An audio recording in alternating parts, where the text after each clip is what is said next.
La ciudad, pese a sus grandes atractivos, apenas era visitada. Amelia y yo nos hallábamos en la segunda semana de nuestra luna de miel, por lo que deseábamos que alguien más se uniese a nosotros.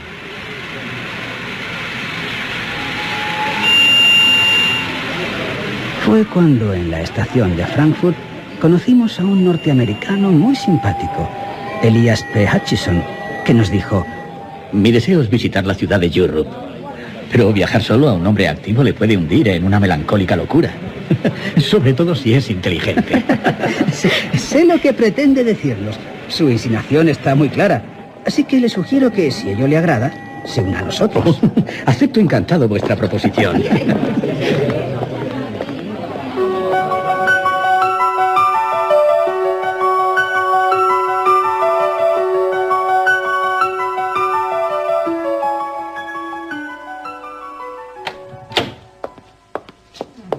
Amelia.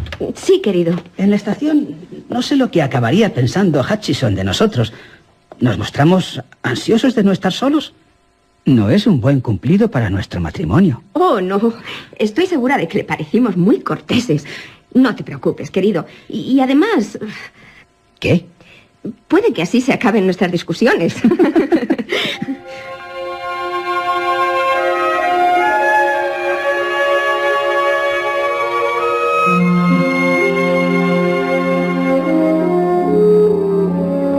Reconozco que pronto nos benefició la compañía de Hutchison. Amelia y yo, en lugar de discutir continuamente, algo que habíamos estado haciendo durante toda la luna de miel, acabamos aprovechando todas las oportunidades que él nos ofrecía estando ausente por los rincones más oscuros. Amelia, tras aquella experiencia, aconseja a todas sus amigas que se lleven consigo a alguien en su luna de miel. Llegamos a Nuremberg y disfrutamos mucho con las divertidas observaciones de nuestro nuevo amigo. Su forma de hablar tan jocosa y su copioso anecdotario.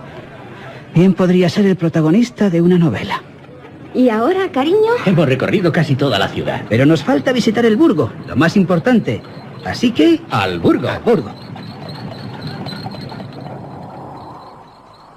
El Burgo se halla asentado sobre una gran roca que domina la ciudad. Un foso muy profundo lo protege por el lado norte. Pienso que Nuremberg nunca fue saqueada por tropas enemigas. ¿Por qué? Porque de haberlo sido, no podría ofrecer este espectáculo tan impresionante. Fíjese en ese foso. Su lecho está cubierto de jardines, de huertos, y algunos de los árboles son gigantescos. Eso significa que hace siglos que no se utiliza. ¿Un pacífico lugar?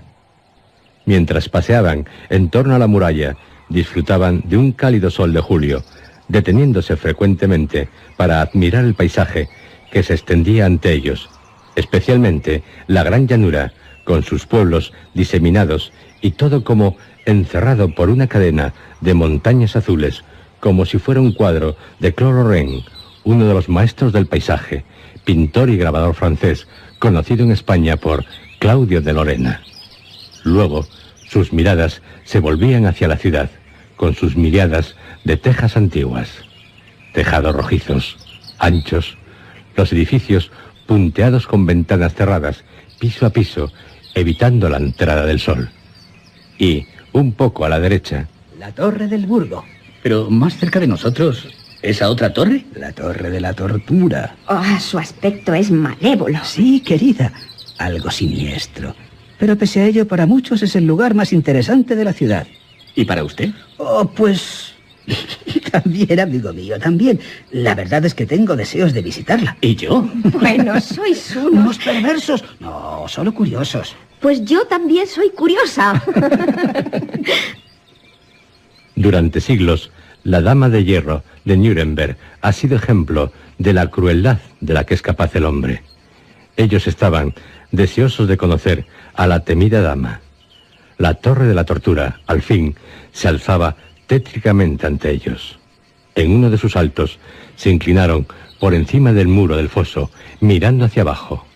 El jardín se hallaba a unos 20 metros más abajo, y el sol lo iluminaba espléndidamente, con un calor tan fuerte y denso como el de un horno. Más allá se elevaba la muralla gris, de una altura al parecer infinita, que iba a perderse en los ángulos de derecha e izquierda de los bastiones y las contraescarpanas.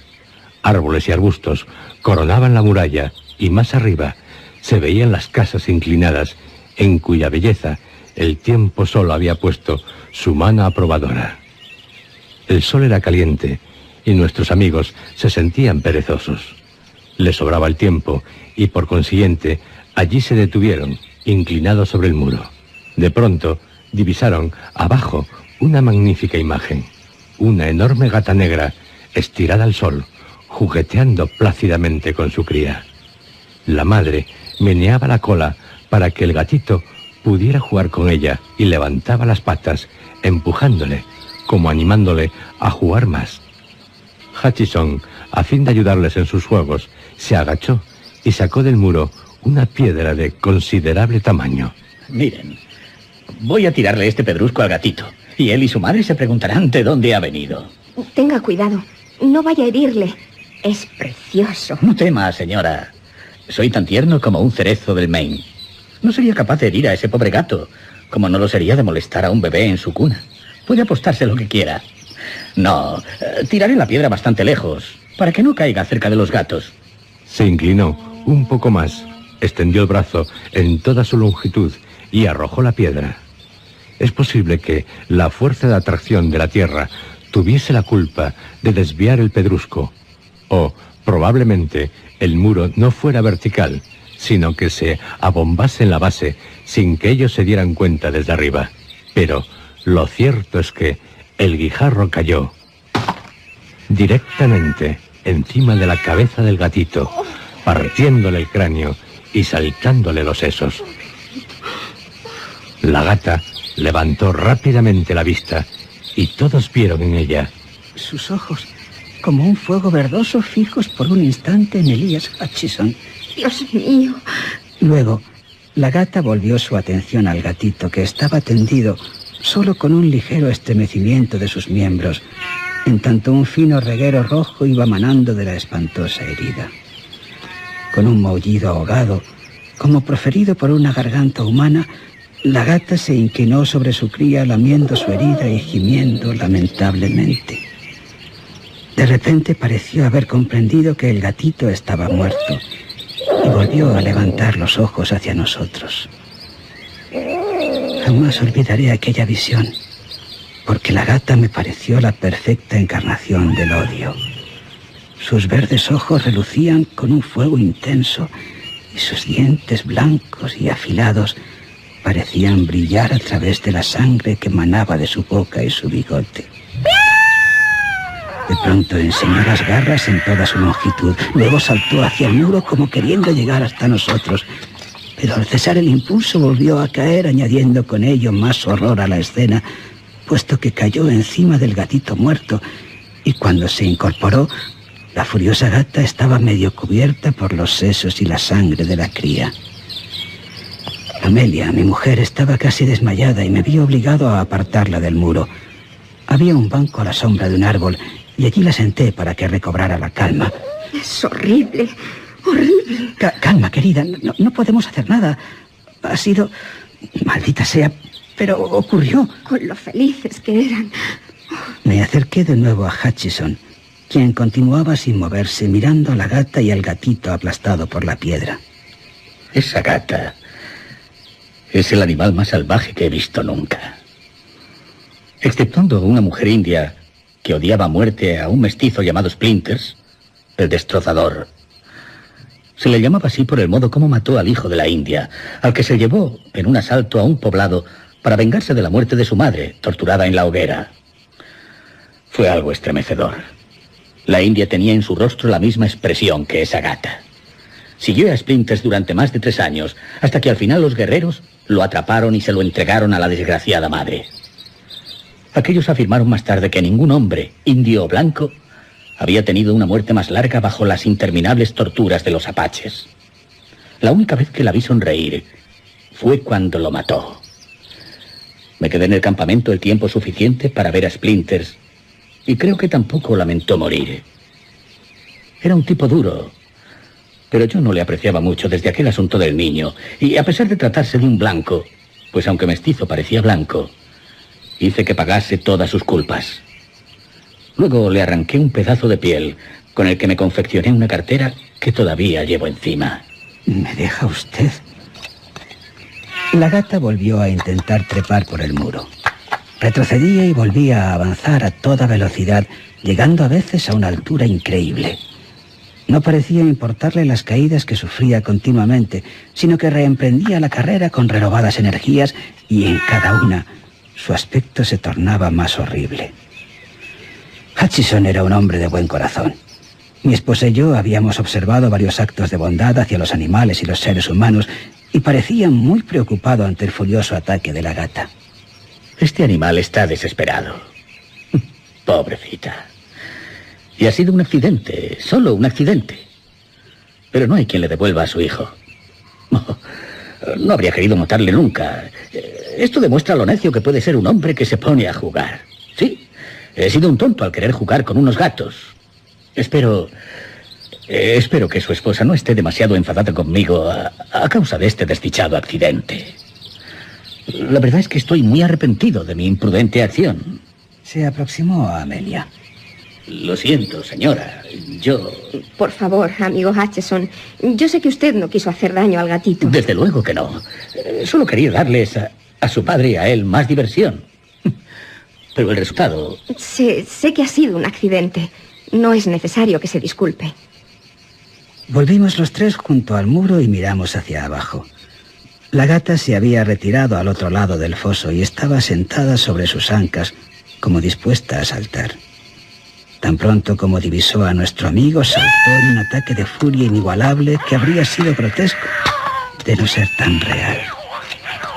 Ya no intentó trepar por el muro, sino que se lanzó hacia Hutchison como si el odio y el furor pudieran prestarle alas para salvar la distancia existente entre ambos. ¡Tenga cuidado! Si pudiera, intentaría matarle. Sus ojos son realmente asesinos. Perdone, señora, pero me veo forzado a reírme de sus temores. Imagínese a un hombre como yo, que ha luchado con los osos grises y los indios, temiendo ser asesinado por una gata.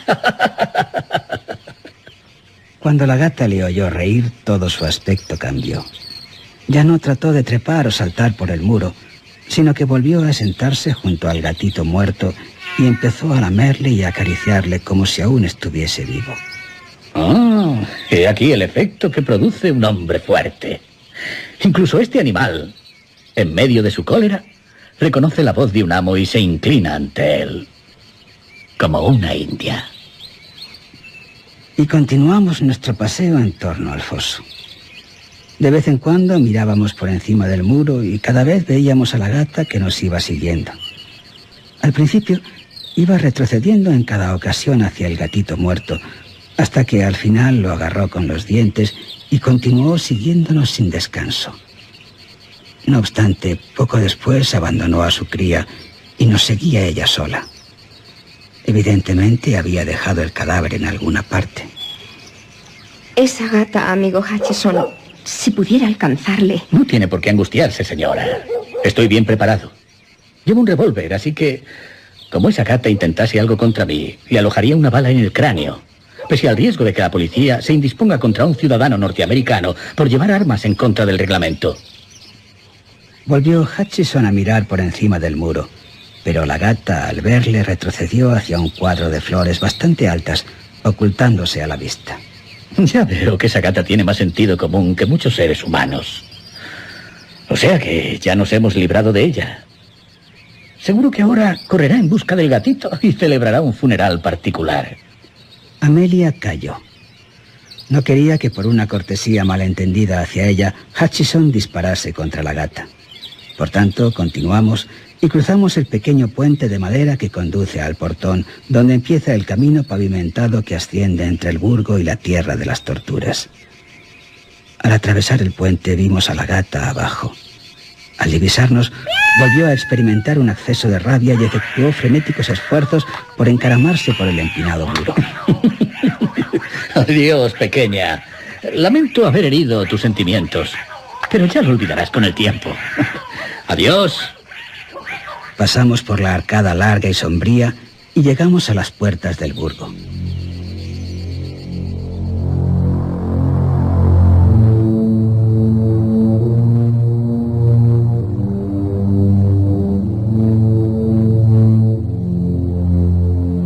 Al salir, después de visitar aquel lugar tan antiguo y encantador que ni siquiera los bien intencionados esfuerzos de los restauradores góticos de hace 40 años han logrado estropear, aunque su restauración lo dejó de un blanco centelleante, habíamos olvidado el desagradable episodio de la mañana. El viejo tilo, con su grueso tronco carcomido por el paso de casi 9 siglos, el profundo pozo construido en el corazón de la roca por los antiguos presos y la agradable vista desde la muralla de la ciudad, desde donde se oían durante un cuarto de hora las múltiples campanas de la urbe. Todo ello contribuyó a que se borrase de nuestra memoria el incidente del gatito asesinado.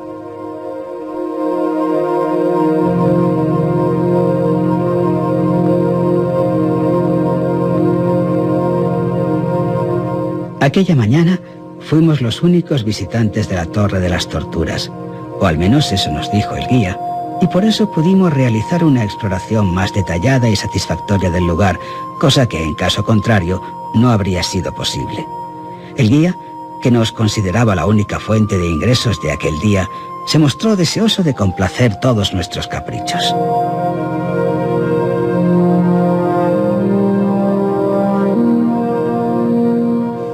La Torre de las Torturas es un lugar espantoso, incluso ahora en que sus millares de visitantes le han insuflado una corriente vital con la alegría que comporta la vida. Pero al visitarla, los 3 viajeros ofrecía su aspecto más espantoso y terrible. El polvo del tiempo parecía haberse instalado permanentemente allí, y la oscuridad y el horror de sus recuerdos se habían convertido en guardianes de unas torturas que habrían hecho las delicias de unas almas panteísticas. La cámara inferior en la que penetraron se hallaba al parecer en su estado normal, llena de tinieblas rojizas. Incluso la luz del sol que se filtraba por la puerta parecía perderse en el gran espesor de los muros, dejando ver tan solo el tosco enladrillado, aunque cubierto de polvo y marcado por doquier con grandes manchas negras que, de poder hablar aquellas paredes, hubieran pregonado terribles recuerdos de miedo y de dolor.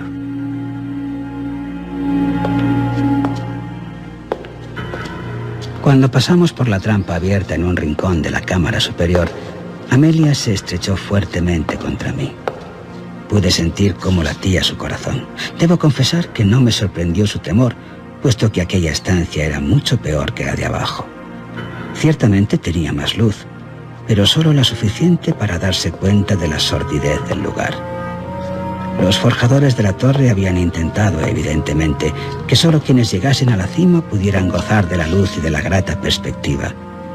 Allí, lo mismo que habíamos observado abajo, había muchas ventanas, aunque con su pequeñez medieval, si bien el resto de la torre solo se veían estrechas aberturas de defensa, según costumbre en tales sitios de la Edad Media.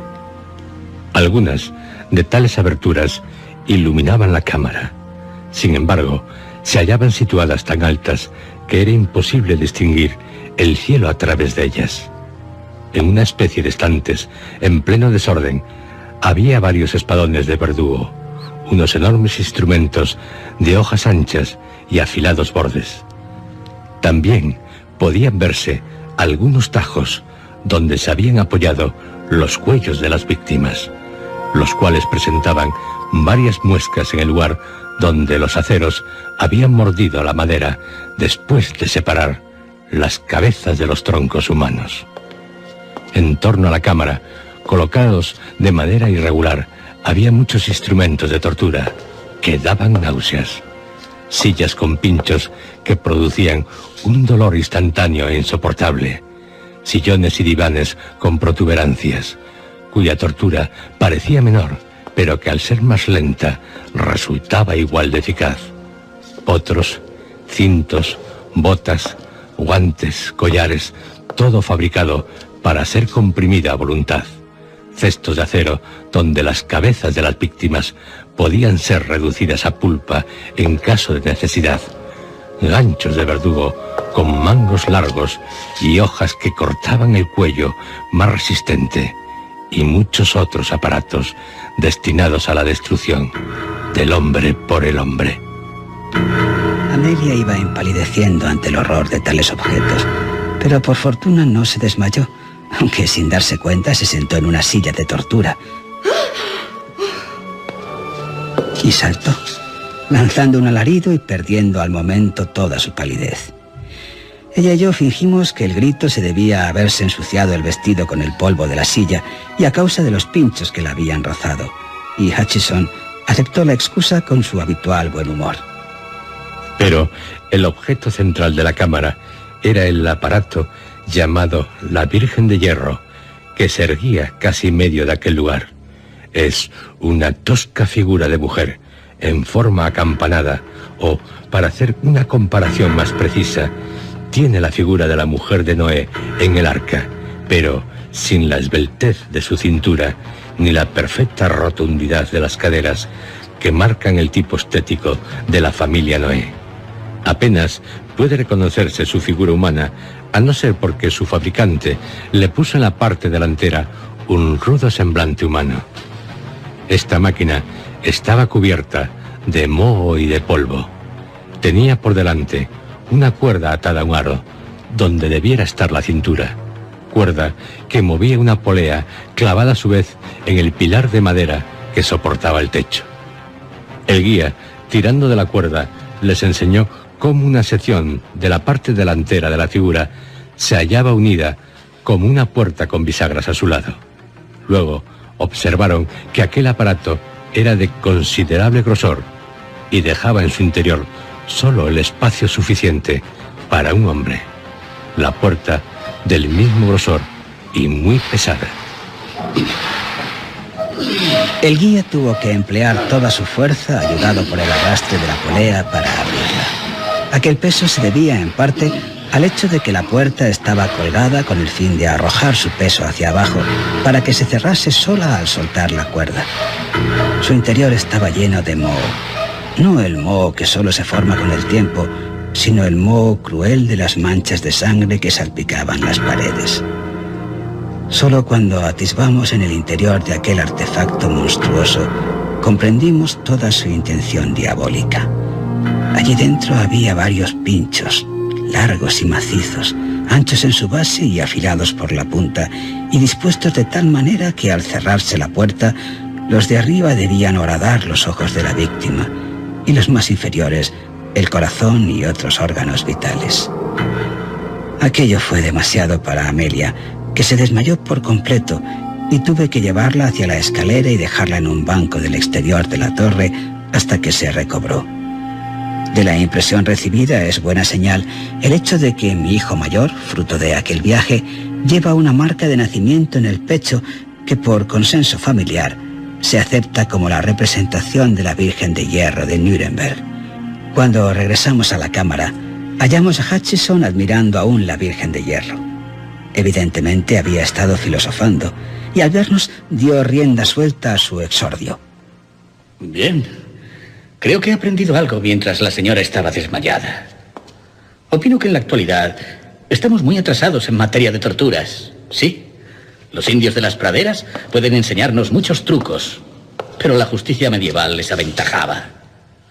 Splinters hizo un buen trabajo con el hijo de la India, pero esta virgen le supera con creces. Las puntas de esos pinchos son realmente agudas, a pesar del orín que tienen. Deberíamos poseer estos instrumentos de tortura para mantener a raya a los indios en sus reservas, y también a sus mujeres, mostrándoles que las civilizaciones antiguas eran superiores en todo. Por favor, señor Hutchison. Oh, no tome demasiado en serio mis palabras. Solo de pensarlo. Y ahora estoy decidido a entrar un momento en el interior de la Virgen de Hierro, para ver qué se siente. Oh, no lo haga. Es demasiado horrible. Estoy de acuerdo con mi esposa. ¿Cómo puede, señor? Señora, no hay nada horrible para una mente inquisidora. Ya he estado en sitios muy extraños antes de ahora. Pasé una noche dentro de un caballo muerto y desventrado mientras el fuego se propagaba por el territorio de Montana. Y otra vez Dormí dentro de un búfalo muerto, estando los comanches en el sendero de la guerra, para no perder mi cuero cabelludo. Estuve 2 días en un túnel cavado en la mina de oro de Billy Bronco, en Nuevo México, y fui uno de los 4 encerrados durante 18 horas entre los cimientos del puente del Búfalo. Jamás he rehuido una experiencia, y no voy a hacerlo ahora. Bien, entiendo que está totalmente decidido, que está dispuesto a llevar a cabo lo que se propone. Está bien, de acuerdo, amigo, pero apresúrese. ¿Por qué? Porque ya es tarde. Oh, sí. Aunque creo que no está todavía todo a punto. ¿Por qué? Los caballeros que fueron mis predecesores y que entraban en este aparato no lo hacían voluntariamente, ni mucho menos. Y supongo que debían hacerlo debidamente atados. Por consiguiente, quiero hacer bien las cosas. De modo que alguien tendrá que atarme antes. Supongo que nuestro guía tendrá algo con que dejarme convertido en un salchichón, ¿verdad? Pues la dejo. Tenga una moneda de oro. Pero no asistirá a una ejecución verídica. Se trata de un simulacro. No piense que me gustaría morir dentro de la Virgen de Hierro. Está bien, buscaré una cuerda. ¿Por qué hace usted esto, Hutchison? Ya se lo he dicho. ¿Otra experiencia? Sí, le gusta arriesgarse. Oh, no hay que exagerar. Al menos en este caso. ¿Qué servirá esta cuerda? Oh, sí. Proceda a atarme. Lo haré minuciosamente. Así me gusta.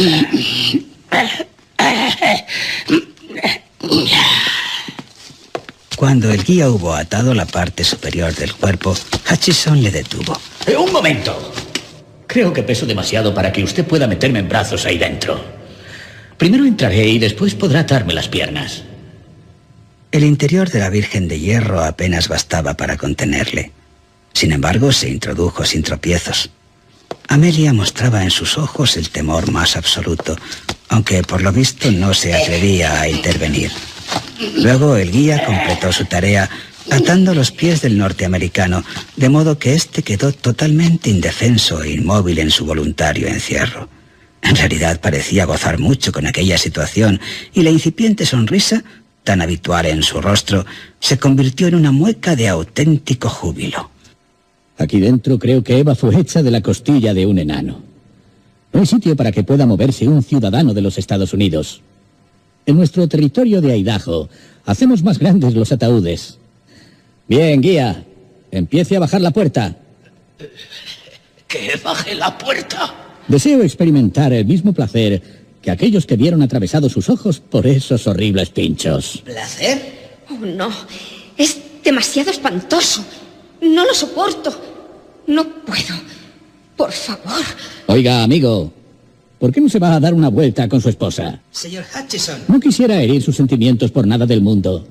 Pero ahora que estoy aquí, tras recorrer 8000 millas, sería muy doloroso para mí renunciar a tan excitante experiencia. No siempre es posible sentirse como dentro de una lata de conservas. El guía y yo terminaremos en un momento, y cuando ustedes vuelvan, nos reiremos juntos de este suceso. De acuerdo, señor Hutchison. Me quedo. Oh, triunfa la curiosidad.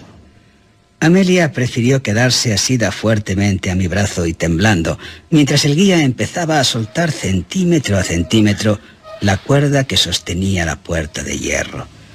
El rostro de Hutchison irradiaba satisfacción, en tanto sus ojos seguían atentamente el primer movimiento de los pinchos. Bueno, creo que no había gozado tanto desde que salí de Nueva York. Tuve una pelea con un marinero francés en Wapping, lo cual no fue precisamente agradable. Pero lo cierto es que en este viejo continente no me había divertido todavía con su falta de indios y bravucones. Poco a poco, guía, no corra tanto. Deseo obtener un justo placer por lo que he pagado. Como usted desee. El guía debía llevar en la sangre algunas gotas de la de sus antepasados, porque iba soltando la cuerda con una lentitud desesperante, pues al cabo de 5 minutos, el borde de la puerta apenas se había movido 1 centímetro, dejando a Amelia al borde de otro ataque de histerismo.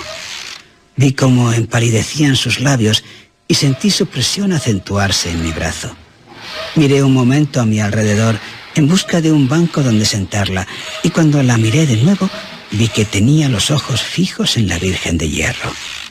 Estaba aterrada. ¡Mira! ¿Dónde? ¡Oh, Dios! ¡Allí! Siguiendo la dirección de su mirada, distinguía a la gata negra agazapada en un rincón. Sus verdes ojos relucían como peligrosas lámparas en tan tétrico lugar, y el color de su pellejo estaba ennegrecido por las manchas de sangre de su cría muerta. ¡La gata! ¡Y está presta! ¡Cuidado con la gata! ¡Está ahí! ¡Zorra maldita! El animal saltó por delante de la máquina infernal. En aquel momento asemejaba un demonio triunfante. Sus ojos resplandecían de ferocidad y con el pelaje erizado parecía haber aumentado en más del doble su tamaño normal. En tanto, su cola azotaba como la del tigre ante su presa. Al verla, Elias Hutchison pareció divertido y sus pupilas chispearon de júbilo. ¿Qué me aspen si esta india no lleva pinturas de guerra? ¡Oh, no se burle! Si quiere gastarme uno de sus trucos, dele un empujón, amigo. Porque yo estoy tan inmovilizado que lo único que puedo hacer es mirarla con estos ojos que estoy seguro desearía arrancarme. Si la gata se mueve... ¡Ay, usted, guía! No siga aflojando la cuerda o quedaré encerrado de veras. En aquel momento Amelia perdió el sentido y tuve que rodear su cintura con mi brazo. De lo contrario se habría deslizado al duro suelo. Mientras la atendía, vi como la gata negra se disponía a saltar. Casi en el mismo instante, profiriendo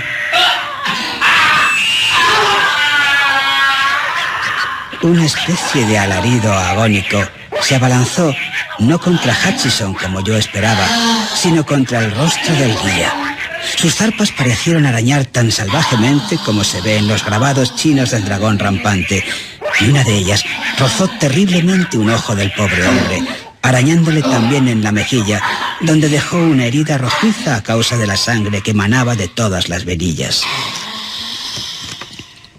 Lanzando un grito de terror, más rápido aún que su propio espanto, el hombre saltó hacia atrás, soltando la cuerda que sostenía la puerta de hierro.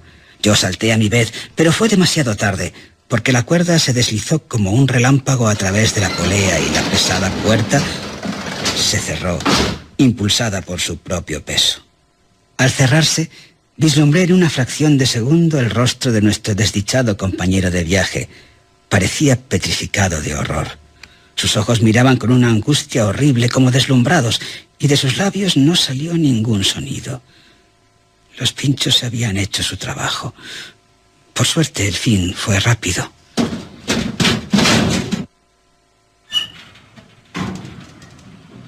Cuando conseguí abrir la puerta, vi que le habían atravesado los pinchos tan profundamente que habían penetrado en su cráneo de tal modo que, inmovilizado como estaba, cayó pesadamente al suelo en toda su longitud, boca arriba. Corrí rápidamente hacia mi esposa, la levanté y la saqué fuera, porque temía que perdiese la razón si al volver en sí presenciaba la escena. La dejé en el banco exterior y volví a la cámara fatal. Sentada sobre la cabeza de Hutchison se hallaba la gata, ronroneando felizmente, en tanto lamía la sangre que manaba de los ojos cadavéricos atravesados por los pinchos. Creo que nadie me acusará de cruel por haber empuñado una espada y haber decapitado a la gata de un solo tajo.